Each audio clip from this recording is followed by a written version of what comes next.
દીપકભાઈ video ના કરશો અને દીપકભાઈ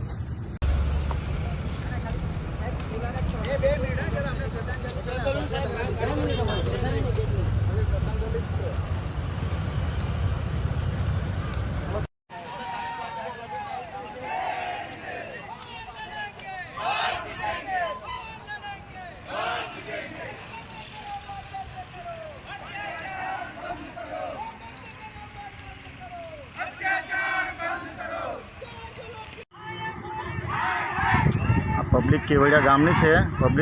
પબ્લિકને શ્રદ્ધાંજલિ આપવા નથી જવા દેતા. પોલીસવાળા અહીંયા જબરજસ્તી રોકી રાખે છે અને અહીંયા પોલીસ મંગાવીને આ કાર્યવાહી કરે છે આ લોકો. અને રોડ પરથી આ પબ્લિકને ઉઠાવીને લઈ જાય છે. અને પબ્લિક ખાલી નીકળતી હતી કે શ્રદ્ધાંજલિ માટે જ આ ડબ્બામાં બેસાડીને લઈ ચાલે. જે કોઈ હત્યા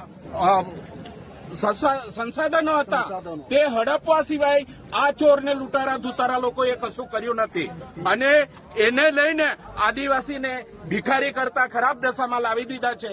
તો એના માટે દરેક આદિવાસીએ જે કઈ પરિસ્થિતિમાં હોય સામે ચાલીને પોતાના હક અધિકારો જાણવા પડશે અને એ અધિકારો મેળવવા માટે જાતે લડવું પડશે. કોઈએ કહેવું નહીં પડે. આદિવાસી હોય અન્ય સમાજ હોતે કોઈ અને કોઈને મારી પીટીને મારી નાખ્યા હોત, આખા દેશમાં આજે મીડિયાથી માંડીને તમામ લોકો રસ્તા પર ઉતરી આવ્યા હોત.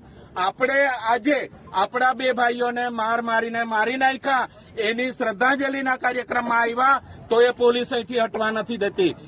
20 વખત ચેકિંગ કર્યા તો માંડ અહીંયા આવીને પૂછ્યા છે તમે ખરેખર ભારત દેશ આઝાદ ભારતમાં છો? આઝાદ ભારતમાં છો? તમે ખરેખર આઝાદ છો? તો પછી આઝાદી શાની? આ ચોર લૂંટારા ને લૂંટારા લોકોની આઝાદી છે, બાકી સાચા અને ખરા લોકોની આઝાદી નથી. આ લોકો તમામ ષડયંત્ર કરીને આપણને ખોટા ઠેરવવા માટે પ્રયત્ન કરે છે. પણ આપણે સાચા છે, સત્ય પરેશાન થાય છે પણ પરાજિત ક્યારેય થતો નથી એટલો વિશ્વાસ રાખજો. અને તમારો જન્મ થયો છે એટલે તમને તમામને ખબર છે કે મૃત્યુ નિશ્ચિત છે. કોણ ક્યારે ને ક્યાં મરશે ને કઈ રીતે મરશે એની કોઈને ખબર નથી. એટલે મૃત્યુનો ભય જીવનમાંથી કાઢી નાખો. કુદરતને ઓળખીને કુદરતના સાનિધ્યમાં કુદરતના નિયમો પ્રમાણે લડાઈ કરશો તમે અવશ્ય જીતશો, અવશ્ય જીતશો, અવશ્ય જીતશો. જય જોહાર! જય જોહાર का नारा है, जय जोहर का नारा है,